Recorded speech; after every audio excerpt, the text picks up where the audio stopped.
Go ninja, go ninja, go, go ninja, go ninja, go. Oh god, Vanilla Ice rap is so dumb. Uh, Hello everyone, and I'm here to give you there was a Tisbit movie of the year, Teenage Mutant Ninja Turtles, Out of the Shadows, essentially. No, it's not almost a Tisbit movie of the year. But, yeah. For the record, whenever I will make a video that's a part of like an anthology or a franchise or whatever, I will have something like right here to represent like a part of it. Like right here, I had the DVD of TMNT, so like as a relevance for this movie essentially. So yeah, and I'm here to give you what is essentially my review because I got to see this movie last night, and yeah, I'll just give you what my honest opinions on this film were. I was not anticipating this film. I knew from the get-go this movie wouldn't be good. I hated the first film. I thought that was a terrible movie. But quick, give my honest thoughts on the Teenage Mutant Ninja Turtle movies. I didn't really grow up with the franchise. It wasn't like my real thing. Like I would. Like, the TMNT wasn't really one of my favorite things growing up, really. Although I have seen the first two movies. Yeah, even though I don't hold those movies to any standards, really, like, I enjoy them fine. I honestly, to be very honest, I just really enjoyed this TMNT one from 2007 a lot. That's actually probably, if anything, that's probably my favorite edition of the Teenage Mutant Ninja Turtles. In my humble opinion, it really is. I personally hold honestly no love for the first one. This movie that I reviewed like a really long time ago, like 2 years ago, back in 2014. I think it was in August when that one came out, and I really was not a fan of that movie, for the record. So yeah, going to this film was like, swallowing. For me, it was like, okay, pick your poison. For me, it was like, it's either this or Alice in Wonderland 2. And I'm like, first film, so I'm like, you know what? I gave the finger to Alice in Wonderland 2 because I'm like, you know what? The movie is not even worth it. So I'm like, for me, it's either these two movies, so I chose Teenage Mutant Ninja Turtles 2. And basically, what I'm going to say about this one is that it's definitely better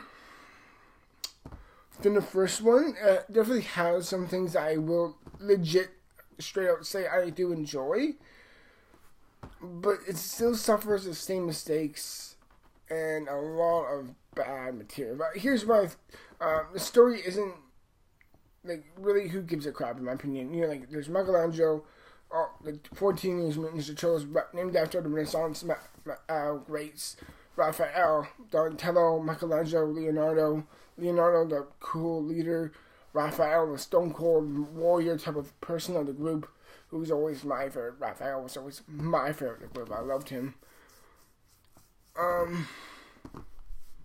Essentially, you got Michelangelo, the cool, really, really fast. All the certain stereotypes of the characters.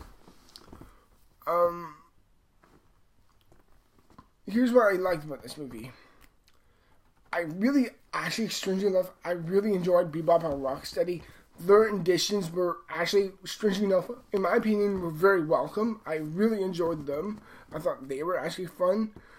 I felt like they captured the personalities of the characters of the Teenage Mutant Ninja Turtles themselves really well. Like, Leonardo is very stoic, he's very brave, he's very commanding. Raphael is very brash, he's very strong-willed, he's much more of the warrior of the group, he's much more the muscle, and that always was his stereotype. Leonardo's a leader, and Leonardo's very much the Alexander the Great of the group. Like, he's the leader, he's a charismatic, charming one. Raphael is a brutish badass, much more of the Achilles of the group. Michelangelo, who's much more of the fun, cool, really party guy, who's essentially the type of guy he's very much the type of character you want to hang out with, and he's the type of dude you just want to lay back and eat pizza with. This is something they do a lot. And then you got Donatello, who's much more the calm, cool tech guy. He's very, very smart. And he's just a really smart guy with a character who's really much the brain of the group. Where Michelangelo is the fun, cool side, Raphael's the strong-willed, passionate side, and Leonardo's the cool leader of the group. And I think that's the whole group dynamic. And I actually thought they captured that very well. And nothing I liked about this movie really enough. Well, yes, they captured the tone of the characters I thought were good. And I also liked how the film was so much, for the title of Out of the Shadows, it really is quite out of the shadows. When you look at the first film that came back in 2014, it was very much like in hard-edged detail. I wouldn't say detail really, but it was very much put in the shadows, very grim, big grand emphasis on shadows and glares and stuff like that. And then in this film, you got a lot of bright, fun, cool, very vibrant, loud type of visuals to really aid the film. It's kind of like the same thing with the new Amazing Spider-Man movies. The first one was so grounded and so grim and so serious. The second one was just so vibrant and fun. It really did. The visuals did really feel a lot more fleshed out, and I really enjoyed that for this film, as I felt within the same parallel of those. Although both Amazing Spider-Man movies are eons better than this movie and the first Teenage Mutant Ninja Turtles movie from 2014, essentially. And what I also really liked was that it's not the actor himself. Well, actually, yeah, it's not the character himself, but the choice of the actor for Casey Jones, because I thought, what's his name? Stephen Amell was a good choice for Casey Jones in this movie, and I thought I'm like, okay, to me at least, he was a welcome addition. I'm like, alright, let's see what he could bring. And I thought the choice of him was good. I thought, I'm like, alright, that's interesting, that's fascinating. But wow, was he just bad. And I thought his character was so unfocused and terribly annoying, and he was annoying and obnoxious. But I thought the casting choice for him was good. And the way, not just that, but the way that the CG characters look is much more well done. It's much, much more well done than you realize. It feels like it's much more polished. They're like, oh, okay, the first one was so dark. Okay, darn it, we'll polish this up. Clean. Like that. And I really do like that. The CG on the turtles in this movie were actually not half bad, I would say. They really weren't. And hell, I would never say I think this isn't the most definitive look of Splinter. I much more personally prefer the gray-haired, grizzled Splinter than anything else. Even though it really doesn't truly look like a rat, whereas like very much scattered-haired, much more of a thicker chestnut brown. Even in this movie, he's very much of like a silver gray look to his fur, at least. But that's just really it, really. But yeah, that's all stuff I really enjoyed. What isn't good about this movie is that dialogue. The way they handle the dialogue, the exposition is so scattered, it's so unfocused. It feels bad. It feels terribly, like, really, really awful, awkward exposition. Just the way the story's put together feels very discontinued. Like, it's a very simple premise, but after a while, you just kind of throw your hands up and say, fuck it, you really don't care. There really is no real essence of stakes of what's going on. You don't really, as much as I enjoy the characters, it's kind of like the same thing with the MCU characters. It's kind of like, they're going to survive, they're not going to do anything within it.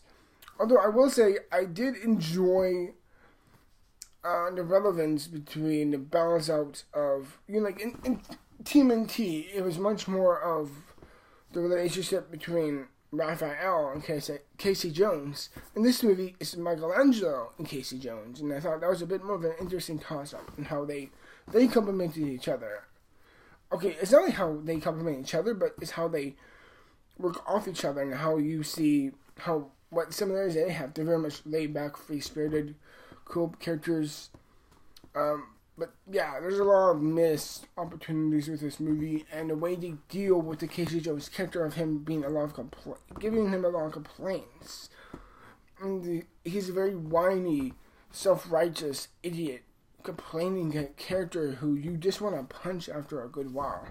And it's terribly annoying, and the ending feels really rushed, and I'm gonna say it's weird. There's some action scenes that I thought were fine. They're alright. They were serviceable, but some of them were just terribly muddled within heavy CG.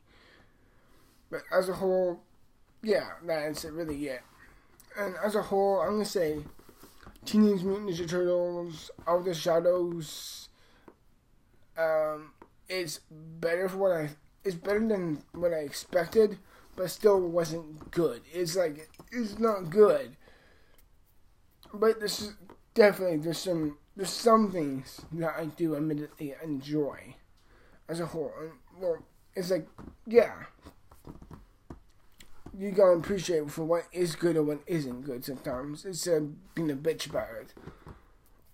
Knowing you can't change the film. And that's probably the biggest reality of when you're watching a movie. Is I'm gonna plan all I want, but by the end of it, I still gotta change it, no matter what I say, no matter what I do. So yeah, in the end, I think there's some good to this movie, but the bad still greatly outweighs the good. And I'm gonna give Teenage Mutant Ninja Turtles Out of the Shadows, I'm gonna give it a 40%.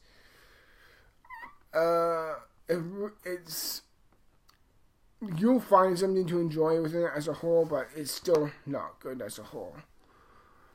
You find those diamond in the rest moments, but as a whole, as a whole, it's still not good. And in the end, everyone, that's just my opinion on the movie as a whole. And yeah, stick around as always, as hopefully I will get to see the movie Pop Star when it comes out. Well, it's already out. I'm just hoping I'll find a certain time when I will see that. But yeah, nevertheless, thank you everyone for watching as always, and I'll see you in the future for more videos as always. Till then, thank you for watching, stick around. Goodbye.